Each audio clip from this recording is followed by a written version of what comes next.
수도권 지역 최초의 경전철인 의정부 경전철 개통 소식. 하지만 각종 문제가 도사리고 있다는데 시민 불만 타파가 알아봅니다. 보행로를 확보하지 않은 채 공사를 진행 중인 곳이 있어 시민들이 보행에 불편을 겪고 있는데요. 보행뿐 아니라 안전마저 위협받고 있는 공사 현장으로 직접 출동했습니다. 국내 최대의 전통시장인 남대문 시장.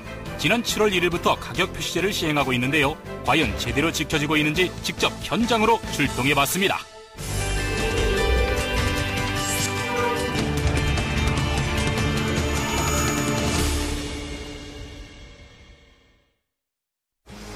수도권 지역 최초의 경전철인 의정부 경전철 개통 소식. 하지만 각종 문제가 도사리고 있다는데 시민 불만 타파가 알아봅니다.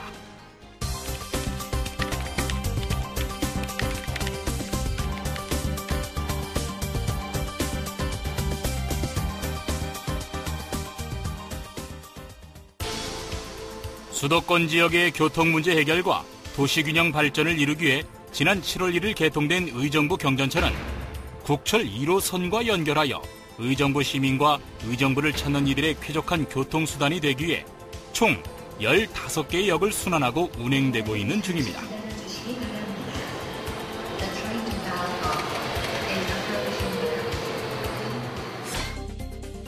5년 동안 총 사업비 5,470억 원을 들여 만든 의정부 경전철은 전체 길이 11.1km, 발곡에서 탑성역까지 15개의 역을 순환 운행하고 있습니다. 도대체 무엇이 문제이길래 시민들의 불만의 목소리가 높은 것인지 제작진이 직접 탑승해 알아보았습니다. 먼저 눈에 띈 것은 텅텅 비어있는 역사의 모습. 이유가 무엇일까요? 1차적으로는 잘못했죠. 구체적으로는 기존에 있는 그 버스 노선만 해도 그렇게 큰 불편이 없었는데 지금 이게 벌어지는 거는 적자의 연속이니까 탁상 행정의 대표적인 걸로 보이지 않아요. 기존 버스 노선만으로도 충분한 거리였다는 시민의 의견. 확인을 위해 제작진이 직접 경전철을 타보았습니다. 한참 분빌 시간에도 한가로운 내부. 무인 시스템으로 움직이는 의정부 경전철은 차량 간 문이 열리지 않아 이동이 불편했고 안전시설이라고는 비상손잡이와 긴급통합뿐이었습니다. 제작진의 눈에도 과연 이대로 괜찮을까 하는 생각이 들 정도. 시민들의 생각은 어떤지 이야기를 들어봤습니다. 일단 회룡역에서 환승이 안 되기 때문에 그런 교통체계가 좀 잡혀야지 서울까지 이동하는 좀 더 수월해지고 편리해질 것 같습니다. 가격이 환승이 된다면 무리가 없지만 환승이 안 되는 지금 상태에는 조금 비쌀 것 같습니다. 네. 환승도 안 되고 그런 면이 조금 많이 불편하고요. 제가 듣기로는 어르신들은 이제 지하철이나 그런 거는 이제 공짜로 타실 수 있는데 그거는 공짜로 안 된다고 하는 거 보니까 그런 면에서 어르신들한테 좀 많이 불편할 것 같고요. 아직까지 이용객이 없어서 근데 이용객이 좀 많아지면 좀 좁지 않을까 하는 생각도 좀 많이 드네요. 단일 구간 요금으로 이용 거리와 상관없이 적용되는 일반 1,300원의 요금은 노약자와 장애인에게도 할인이 적용되지 않는 상황. 수도권 통합 환승 할인이 적용되지 않으며 갈아타는 교통수단의 요금을 다시 지불해야 합니다. 또한 경로 우대 장애 후 교통카드도 의정부 경전철에서는 사용할 수 없었습니다. 경로 우대는 이런 건 안 되는 건가요? 네, 아직 적용 안 되고 있어요. 요금 체계는 시승인상이니까. 왜냐면 여기는 민간 자본이 설치한 건데 경로 우대를 적용해라 하면 경로 우대를 적용한 만큼의 이제 손실이 생기잖아요. 네. 그 손실을 원래 보존해주게 돼 있어요. 의정부시에서. 의정부시에서 보존해줄 수 있는 생각이 없기 때문에 예산도 없고 그런 것 같아요. 그러니까 그냥 타고 댕겨라, 돈 내고 타라 이렇게 지금 돼 있는 상태예요. 부자금 손실 때문에 할인을 할 수가 없다는 것. 요금 문제는 시에서 담당하는 것이라는 경전철 관계자. 그렇다면 의정부시의 입장은 어떨까요? 최소 운영 수입보장. 네네. 이게 초기 5년에는 50% 미만이면 저희 보전을 안 해줘도 되는 지금 사업상 그렇게 돼 있고요. 네. 근데 저희가 이제 시 재정 여건을 감안해서 결정한 것이 어린이와 청소년, 유공자를 할인하고 상대적으로 그 손실 보전이 그러니까 상대적으로 좀 큰 노인분하고 장애인 부분은 수요라든가 이런 것을 다 감안을 해서 재정 여건이나 수요를 점차 확대해가는 방향을 그렇게 방향을 잡고 있어요. 민간 자본의 무분별한 투자와 더불어 책임 능력도 없는 의정부시, 이는 환승불가, 비싼 요금이라는 짐을 시민에게 떠넘기고 말았습니다. 그렇다면 해답은 없을까요? 무분별한 민간 투자 사업의 진행을 막기 위해서는 구체적인 사업 계획과 목표를 세워서 사업의 실효성과 타당성을 충분히 검토해서 시행해야 된다고 봅니다. 정치권에서 터무니없는 공약 등을 남발해서 시민의 혈세들이 낭비하는 일이 없어야 된다고 생각합니다. 말도 많고 탈도 많은 의정부 경전철. 환승 문제와 비싼 요금까지 근본적인 문제 해결이 필요한 시점입니다.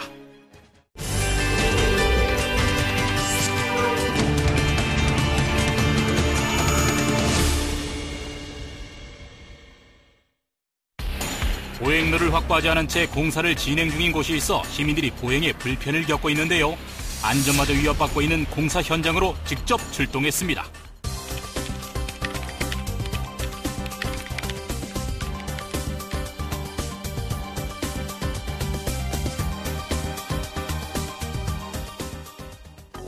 공사 현장 주변은 언제나 큰 사고로 이어질 수 있는 위험 요소들이 도사리고 있는데요.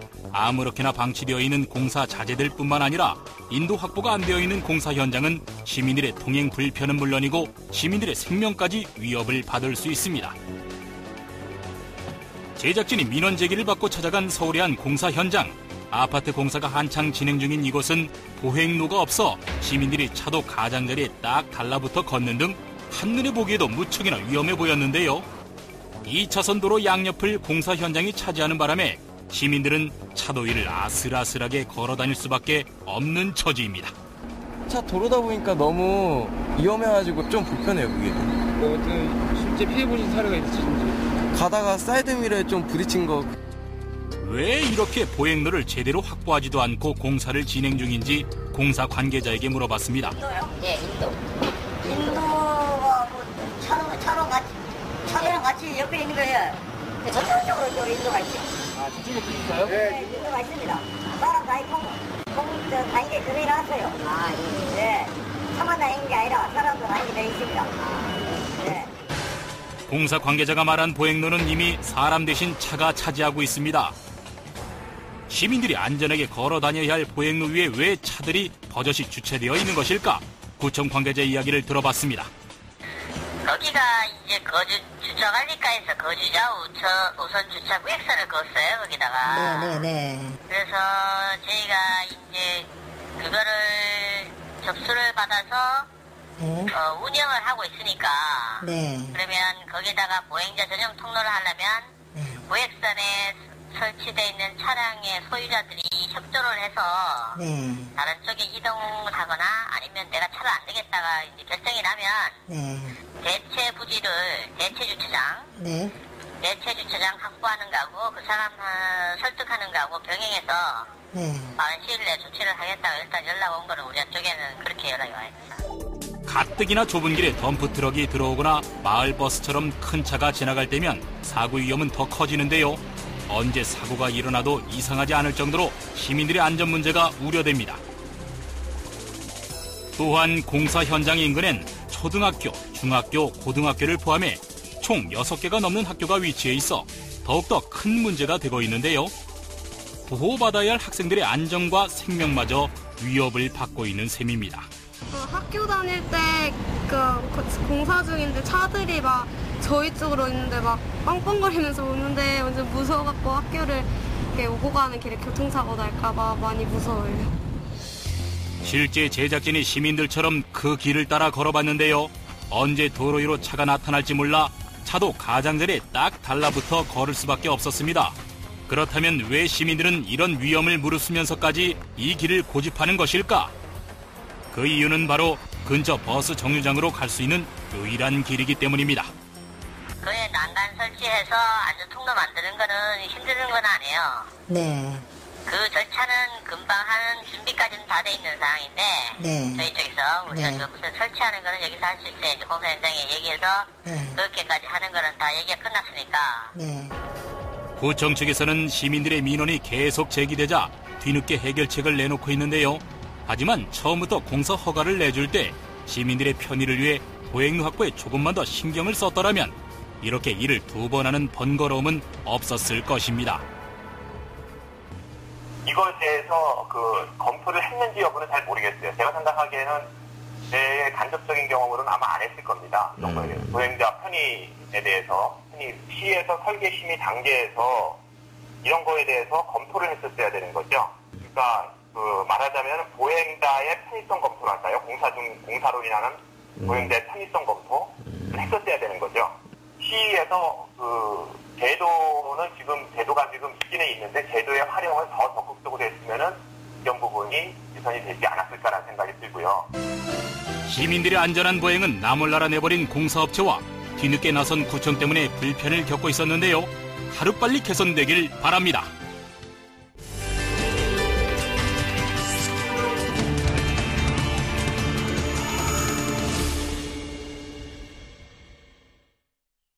재래시장을 찾는 재미 가운데 하나가 가격을 깎거나 덤으로 물건 하나를 더 얻는 일인데요.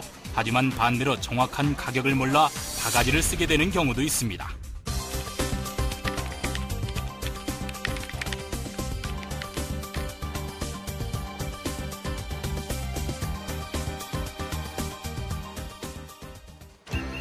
국내 최대의 전통시장인 남대문 시장. 없는 물건을 찾는 것이 더 쉽다는 말이 나올 정도로 다양한 종류의 물건들이 판매되는 종합시장인데요. 어느새 관광명소로 널리 알려져 외국인 관광객들의 발길이 끊이지 않는 곳 가운데 하나입니다. 그런데 얼마 전부터 남대문 시장이 조금씩 술렁이기 시작했는데요. 바로 가격 표시제 때문입니다. 가격 표시제란 말 그대로 사업자가 생산 판매하는 물품의 가격을 표시하는 제도인데요. 사실 그동안 남대문 시장은 물건마다 정확한 가격표가 붙어있지 않아 바가지 판매가 빈번하다는 지적이 끊이지 않았는데요. 결국 시민들은 상인들이 부르는 가격만 믿고 물건을 산 셈입니다. 그동안 전통시장은 지식경제부 고지로 가격 표시제 시행 의무 대상에서 제외되어 있었는데요. 하지만 시민들의 불만이 커짐에 따라 남대문 시장의 관할구청인 중구청은 지난 7월 1일부터 남대문 시장의 가격 표시제를 시행한다고 밝혔습니다. 바가지 천국이라는 그런 올명이 지금 있어가지고 그런 걸 좀 근절시켜가지고요. 관광 여건을 좀 개선을 좀 하려고 시행하게 된 점이죠. 이 같은 가격 표시제에 가장 먼저 두 팔 벌려 반기는 사람들은 바로 외국인 관광객들입니다. So I like fixed price. Yeah. Why? Well, because as tourists we won't get cheated. Yeah. I mean, because we do not know what are the prices. 실제 제작진이 남대문 시장에서 확인한 결과 여기저기서 가격표를 볼 수 있었는데요. 일부 상인들은 무조건 가격을 깎으려고만 했던 손님들과의 실랑이가 줄었다며 가격 표시제를 반깁니다. 오히려 이래 놓으니까요. 이게 가게에 대한 신뢰가 없을 때 깎는 거죠. 신뢰가 있으면 절대 깎지 않아요. 이제 신뢰가 없을 때, 믿음이 없을 때는 깎으려고 그러죠. 내가 적정한 가격 딱 써놓고 하니까 돌아보고 다시 돌아오더라는 거죠. 이 같은 남대문 시장의 변화에 가장 먼저 반응을 보인 건 시민들인데요. 가격 표시제에 대해서 어떻게 생각하는지 시민들의 이야기를 직접 들어봤습니다. 정찰제는 아무래도 신뢰가 갔죠. 신뢰성이 있죠. 이거 혹시 바가지 쓰지 않을까 이런 그런 거에서 벗어날 수 있고 믿고 그냥 살죠. 마트에 가서 정찰제 그냥 우리 사듯이. 옛날 맛이 좀 없을 것 같아요. 깎아주고 하는, 왜 덤도 좀 주고 하는 그런 맛이, 인간적인 맛이 좀 사라지지 않을까. 근데 정찰제는 바람직한 변화다. 가격 표시제가 시행된 지 며칠밖에 되지 않아서일까요? 제작진은 여전히 가격표가 붙어있지 않은 물건들을 발견할 수 있었는데요. 홍보가 덜 되어 상인들이 모르는 것은 아닌지 중구청에 물어보았습니다. 개별 점포를 일일이 이제 방문을 해가지고 가격 표시 요령이라든가 가격 표시제를 하면은 깎아주는 게 없어지는 것이 아니다. 이런 거 잘못된 생각이라든가 이런 걸 좀 설득을 해서 가격 표시가 부착되도록 이렇게 행정지도를 좀 하고 있습니다. 상인 한 명은 가격 표시제 자체가 말도 안 되는 행정이라며 불만을 터뜨렸는데요. 근데 만약에 이게 5,000원짜리라면은 그럼 저희가 여기다 이제 뭐 10,000원 받고 싶은데 깎잖아 또 손님. 그걸 생각해서 12,000원 찍는단 말이에요. 5,000원짜리를 더 찍어버린단 말이에요. 근데 이걸 찍어본들 뭐 소비자한테 무슨 혜택이 있겠어요. 우리야 뭐 당연히 비싸게 찍어놓죠. 또 다른 상인 한 명은 가격 표시제의 실효성에 의문을 제기했습니다. 재래시장은 깎아야 맛이라고 하는 그게 너무 강해서 별로 글쎄요. 소비자들도 그거 신경 안 쓰세요. 이게 뭐 다야? 뭐 이렇게. 이러니까 저희도 좀 애로사항이 많죠. 좋은 취지인 거는 맞는데 용두삼이 되지 않게끔 하려면 조금 더 상인들하고의 의견도 좀 교환을 하고 소비자의 입장에서 어땠으면 좋겠다는 걸 의견을 해서 절충을 한 다음에 그거를 만들어야 하는 게 아닌가 그런 생각을 하고 있습니다. 그러나 시민들 입장에서는 물건의 가격을 정확히 알고 살 수 있어 가격 표시제가 꼭 필요한데요. 소비자 관점에서 가격 표시제는 소비자의 알 권리, 또 알 권리를 통해서 소비자가 선택할 권리를 줘야 된다는 그 기본적인 게 전제가 되고 또 그 유통업계 측에서도 공정하게 내가 이 가격을 얼마 받겠다고 이렇게 제시를 함으로써 저는 이 거래도 아주 효율적으로 될 수 있다라고 보여지고요. 그런 것이 이제 공정한 거래 기본이라고 생각이 듭니다. 상인들은 가격 표시제의 긍정적인 면을 인정하면서도 시장의 특수성을 고려하지 않았다는 점에서는 불만을 터뜨렸는데요. 그 실효성에 귀추가 주목됩니다.